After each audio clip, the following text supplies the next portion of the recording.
একটু মানে হওয়া মানে এই যে এত বিতর্ক আপনারা যখন মাঠে ময়দানে এইভাবে করছেন তখন দিলীপদাকে ঘিরে যে বিতর্ক, এটা কি মনে করছেন যে এটা তো বিরোধীদের চক্রান্ত নাকি মানে কি বিষয়টা?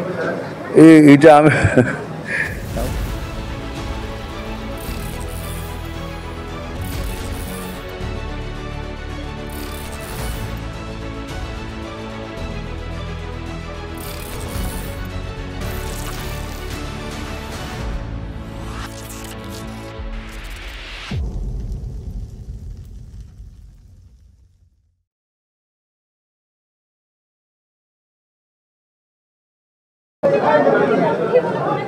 দেখুন, আমি এই ব্যাপারটা পুরো জানি না, আর এটা আইনের ব্যাপার, আর আইনের ব্যাপারে এতখানি আমি জ্ঞানী নই, যার ফলে কোনো কমেন্টস আমি করতে পারবো না। আপনি যে অঞ্চলে আজকে মিটিং করলেন এটা আপনার পরিচিত জায়গা এবং দীর্ঘদিন আপনার একটা বড় সময় এই অঞ্চলেই কেটেছে।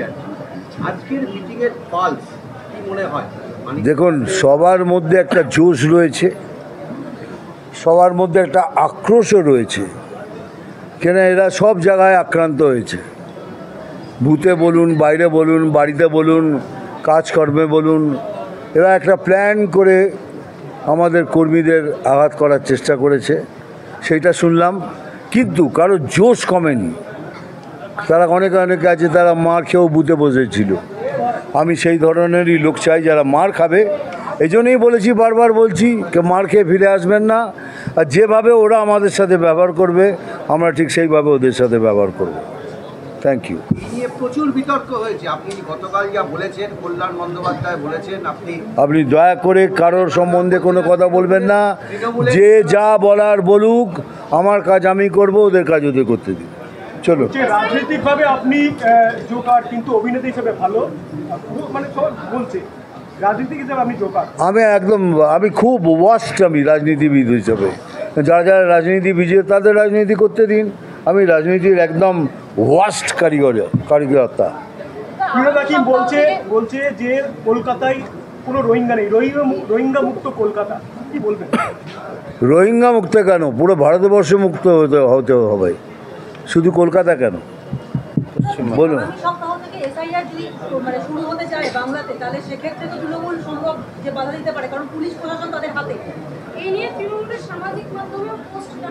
দেখুন, শুরু তো হবেই, শুরু হলে পরে দেখা যাক কে কী করে, তারপরে বুঝতে পারবো, কিন্তু হবেই। আর হলে পরে সব কাটা যাবেই, যা এক্সপেক্ট করা যাচ্ছে ইজ মোর দ্যান ক্রোর বাতিল হয়ে যাবে, মানে ম্যাক্সিমাম তো মৃত, কারণ ভূতের ভোটগুলো তো কাটবে। বলা উচিত নয়। সবাই যে যেখানে আছেন সুখে থাকুন। বলুন নেক্সট।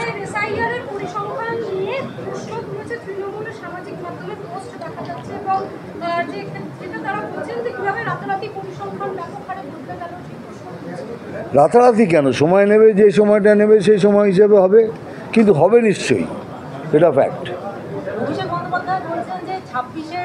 ভোটের পরে নাকি তৃণমূল বাংলা থেকে পদ্মকে উপড়ে ফেলবে এবং একই সঙ্গে তিনি বলছেন যে নাকি জয় বাংলা স্লোগান আপনাদের মুখ থেকেও বের করছে। ভেরি গুড, খুব ভালো, যদি হয়ে যায় তো খুবই ভালো, কিন্তু আমরা তো ধরেই থাকবো আমরা সনাতনী। আমি তো বুক ফুলিয়ে বলছি, বুক ফুলিয়ে বলুন কে গর্ব সে কहो हम সনাতনী है, কিন্তু থাকবেই। বলুন। 21-এ খামতি ছিল, আপনি বলছেন কিছুটা রেডি ছিলেন না, কিন্তু 26-এ রেডি। এই যে টোটাল যে মানে সাংগঠনিক প্রক্রিয়া করে যাচ্ছেন, এবার কি অবস্থা খারাপ আছে সেইখান থেকে? দেখুন, যেটা আমি বুঝেছি, যতটা আমার ক্ষমতা, আমাদের নিজেদের মধ্যে যে দ্বন্দ্ব ছিল সেটাকে এখন অনেক মিটিয়ে নেওয়া হয়েছে, যেটা সব পার্টিতেই থাকে, আমাদের পার্টিতেও ছিল, আমাদের পার্টি একটু বেশি ছিল, আমরা কিছু বুঝতে পারিনি, সেটা আমাদের ভুল, কিন্তু এইবারে definitely will be more United. আছে কিন্তু অনেক কম এখন। দেখুন, দিলীপ দা আমাদের অনেক সিনিয়র লিডার, এবং সেই ব্যাপারে ওনার ব্যাপারে আমার মন্তব্য করা ঠিক হবে না। বলুন। একটু মানে এই যে এত বিতর্ক আপনারা যখন মাঠে ময়দানে এইভাবে করছেন তখন দিলীপদাকে ঘিরে যে বিতর্ক, এটা কি মনে করছেন যে এটা তো বিরোধীদের চক্রান্ত নাকি মানে কি বিষয়টা? এটা এমন প্রশ্ন করছেন, মানে বিরোধীরা চক্রান্ত করে কী করবেন? দিলীপ দাদা বড় লিডার, দিলীপ দার বয়স হয়েছে, দিলীপ দা সব বোঝেন। কেন আমার মনে হয় না কি কোনো চক্রান্ত আপনারা শুধুমাত্র বিতর্ক করেই যাচ্ছেন, এবং মিডিয়া বেশি করছে সেই বিতর্কটা। কিন্তু দিলীপ দার প্রতি আমার শ্রদ্ধা আছে, থাক ওইখানেই। মুখ্যমন্ত্রী বলছেন খেলা হবে, এই শব্দটা নাকি বিজেপির ঘুম কেড়ে নেওয়ার জন্য যথেষ্ট। হ্যাঁ, হতে পারে। ওনারা যা বলেন, ওনারা ভগবান, যা বলবেন তাই হবে। আমরা তো ভগবান না, আমরা বলিও না আমরা ভগবান।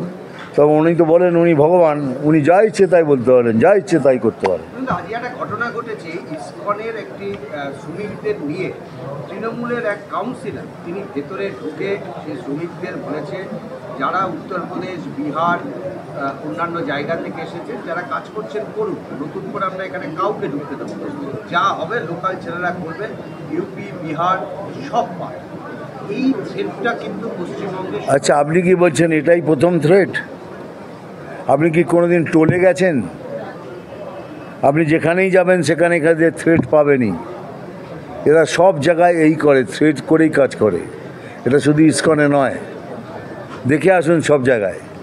দেখুন, এটা ভারতবর্ষ একটা কী বলে সেকুলার প্লেস। এখানকার লোক ওখানে গিয়ে কাজ করে। যেমন আমি তো আপনাকে সেদিনই বললাম যে আমি ব্যাঙ্গালোরে হোটেল করেছি, আমার 100 থেকে 150 তো এখানকার পরিযায়ী কর্মচারীরা ব্যাঙ্গালোরে আমার কাজ করছে, কোথাও কোনো প্রবলেম নেই। We have finish. কই কর্ণাটকার লোক তো বলছে না যে তাড়িয়ে দিন, কেউ বলেনি। তাই করছি তো তাদের সাথে, ম্যাক্সিমাম তারাই কলকাতার থেকে আসা ছেলে মেয়ে। কিন্তু এগুলো থাকবে, এগুলো হবে। আর এটা যেটা করছে সেটা ইনস্টিগেট করা হচ্ছে। মানে এই সরকারের দেবার কিচ্ছু নেই, না কলকারখানা, না শিক্ষা, না দীক্ষা, না কিচ্ছু দেওয়ার নেই। খালি এখন দেখুন তো, শুনলেন 321টা পাখিও চুরি হয়ে গেছে, পাখি জানোয়ার, এটাও ছাড়লো না, পাখি জানোয়ারও উড়িয়ে দিচ্ছে। তাহলে দেবে কি? তাহলে দেবার জন্য একটাই আছে, একটুখানি ইনস্টিগেশন। এবার ভাষা নিয়ে করব, ভাষাটা চলবে, নইলে এইসব করব, গিয়ে এদের থ্রেট করবো, করে একটা ঝগড়া মারাবো। কিন্তু একটু ভাবা উচিত, যদি এসব করেন, যে বাঙালিরা অন্য প্রদেশে রয়েছে তাদের কি অবস্থা হবে? Vice versa. কোন বাঙালিদের ওপর হচ্ছে সেটা বলুন না। কোন বাঙালি? আমি বারবার করে রিপিট করছি, কোন বাঙালিদের ওপর অত্যাচার হয়েছে, সেই কোন কথাটা জোর দিচ্ছি। ওনার তো বাঙালি হিসেবে বা হিন্দু বাঙালিদের ওপর কোনো ভালোবাসাই নেই। তা নাহলে পশ্চিম বাংলাদেশে কচু কাটা করেছে হিন্দু বাঙালিকে। কচু কাটা একটা শব্দ শুনেছেন? এগুলো সব কুমিরের অশ্রু জল, ক্রোকোডাইল টিয়ার্স। কোথাও একবার কনসুলেটে গিয়ে চেঁচামেচি করেছেন? করেননি।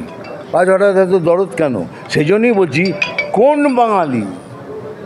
কোন বাঙালিদের ওপর অত্যাচার হচ্ছে সেটা বলুন। মুখ্যমন্ত্রী বলছে পরিযায়ী শ্রমিকদের বাইরে কাজ করতে হবে না, এখানে অনেক কাজের অভাব নেই এখানে। হ্যাঁ, তাই সেই জন্য ওরা আনন্দে চলে যাচ্ছে। ওরা যেভাবে কষ্ট করে কাজ করে আমি দেখেছি। ওইসব খালি মাইকে বললে ওসব হবে না, চোখে দিকে দেখে তারপরে বলুন।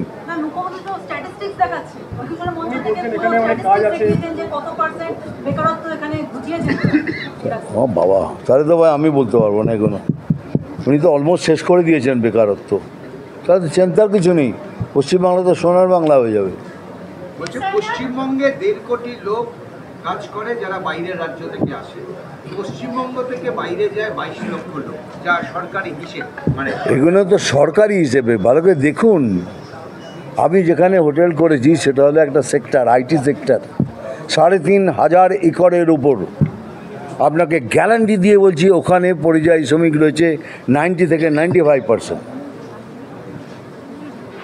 মানে 3,500 একরের উপর আর একটা ব্যাঙ্গালোর দরুন তৈরি হচ্ছে সেখানে প্রত্যেক জায়গায় যারা কাজ করছে। এমনি দেখা গেলে না কেমন জানেন, এখানেও সব বাঙালি, সব পশ্চিমবঙ্গ থেকে, মুর্শিদাবাদ, মালদা, এখান থেকে সব। কী বলছেন কি কোনো? আমি ভাই এত ডিটেলসে যেতে চাই না, বলুন কি আর কি বলুন।